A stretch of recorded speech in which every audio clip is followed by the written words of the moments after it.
Hi everyone, good morning. This is Chef Gigi at Food for Thought, and I really want to thank you all for stopping by for another quick, easy, delicious, adaptable recipe or thought. Because our thoughts must be adaptable as well, especially in the kitchen. So, please don't forget to hit like and subscribe and become part of the Food for Thoughters. So we've started with our cream, it is a cream style cake mix. It's a simple pound cake, but it's classified under cream style cakes. And so I've taken my butter, I'm using unsalted butter, and a mixture of brown sugar and white sugar. I have a cup of butter to 2 cups of sugar. I have adapted by using a bit of brown sugar in the mix. It's been creamed for 5 minutes. And so I'm making a snickerdoodle pound cake today, which is an adaptation on the classic pound cake, useful for many things. I'm going to just add my eggs in. I'm going to just add my eggs, give it a swift. This is really a cake that you can, many recipes. It dates back to British. And many recipes are literally a pound of butter, a pound of flour, a pound of sugar, and that's why it's called a pound cake. So this is 4 eggs. This is a cup of butter. It's 2 cups of sugar, 3 cups of flour, and 1 cup of sour cream. I'm going to add my sour cream in now. I have a good quality sour cream, Strauss. Which is a nice, flavorful, you wouldn't think maybe for it matters for sour cream, but it's nice to buy, I think with cooking, sometimes some simpler recipes, but make sure you're getting great ingredients.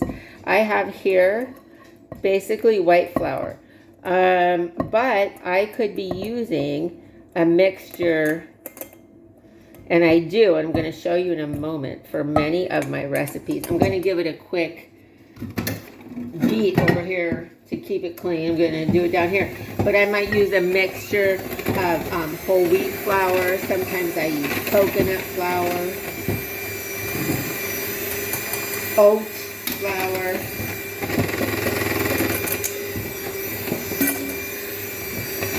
any of these.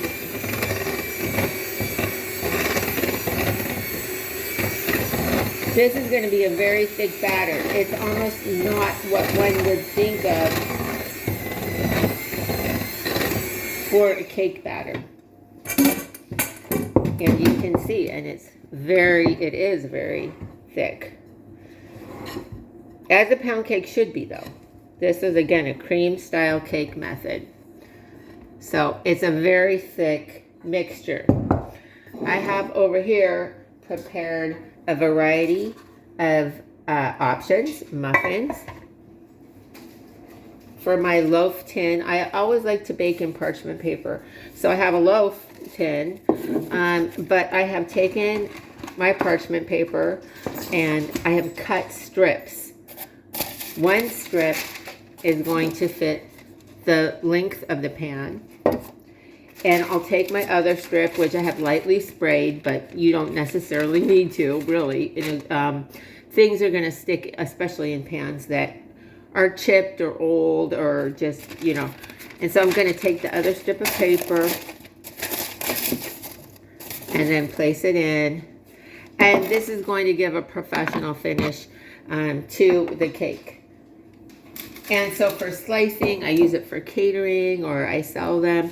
And so it's going to give just a nice finish, even if it's for family and friends or for yourself. It's going to give a nice look to the cake. Here I have sort of a star shape, and I've also used parchment paper. This will be for a small gift later.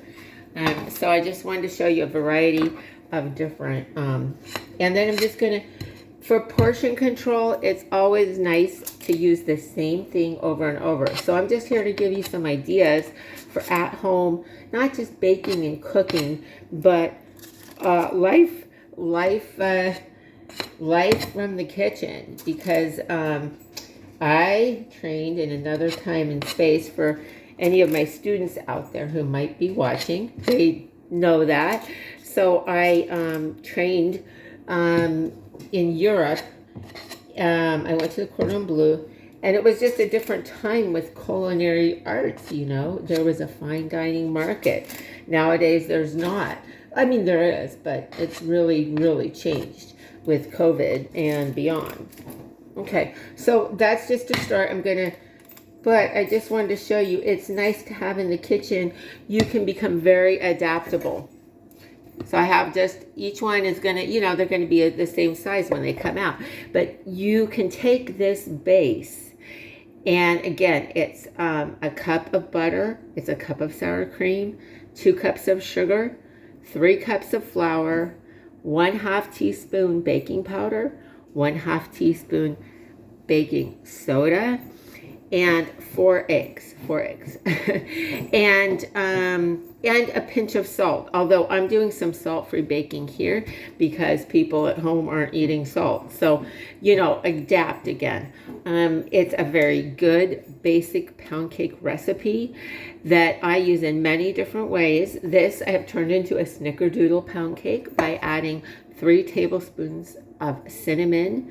So for those of you who love the snickerdoodle cookie, it's a butter cookie, basically a shortbread cookie or a sugar cookie really, but it's rolled in cinnamon sugar. And so you can make a snickerdoodle pound cake by adding some cinnamon in there. I've added a pinch of nutmeg, and that's it. I have streusel. Streusel is a topping which has Germanic roots. It's sugar, butter. I also have oats in here, some nuts.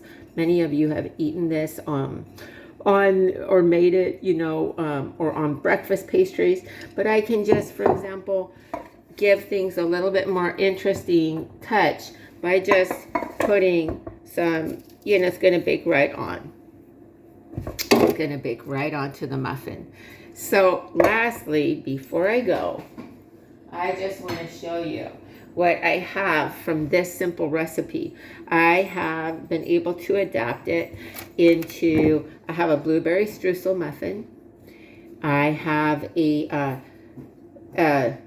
marble muffin, which I've cut into several pieces here. Marble. This is a lemon cranberry, so I've just added lemon zest and cranberries to the mix. This is a banana carrot, and I've added one mashed banana to my mix for that, and some carrot. And you want to find bananas that are very overripe, hopefully. And if you're going to do a zucchini, like grate the zucchini finely. But I'll do some other videos on quick other adaptations.